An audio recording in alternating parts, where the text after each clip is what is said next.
ఇక్కడ ఈ అబ్బాయి ఉన్నాడు, ఎంత నీ ఏజ్? 18. 18 సంవత్సరాలు ఉంది. శివ యాదవ్ పేరు.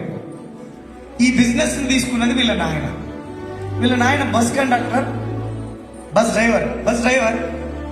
మాకెక్కడో టీంలో మన లీడర్ ఎవరో పోయి ప్లాన్ చెప్తే ఆయన దగ్గరికి వెళ్తే బస్ డ్రైవర్ నాకేదో బిజినెస్ ఓ రోజు చేసాం, ఓ రోజు అంతా నాకు వద్దు వెళ్ళి నాకు 40,000 వస్తాయి అన్నాడు ఆయన.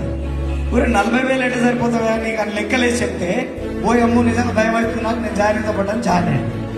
జాయిన్ అయ్యి వాళ్ళ నాయన ఇప్పుడు ఈ బిజినెస్ నుంచి ఆల్మోస్ట్ 50,000-60,000 ఇన్కమ్ సంపాదిస్తుండు.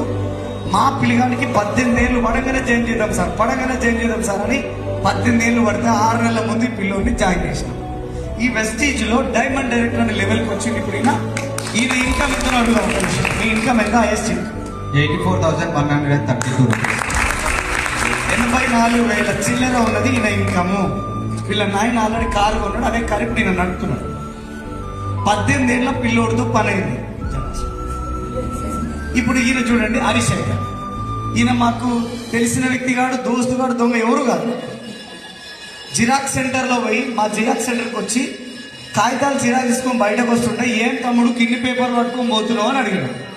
అడిగితే ఏం చేయాలన్నా మా సంపూరిల్లు ఎంఫార్మసీ స్టూడెంట్, ప్రాక్టికల్ కోసం మీకు ఇవన్నీ కథలు చేయాల్సి వస్తుందా అన్న.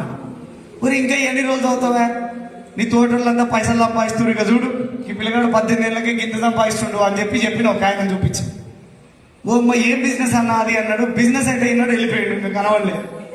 సంవత్సరం తర్వాత నా ఇన్కమ్ 80,000 రూపాయలు ఉన్నప్పుడు పోయి నా ఇన్కమ్ 1,86,000 ఇన్కమ్ వచ్చినప్పుడు వచ్చిండు.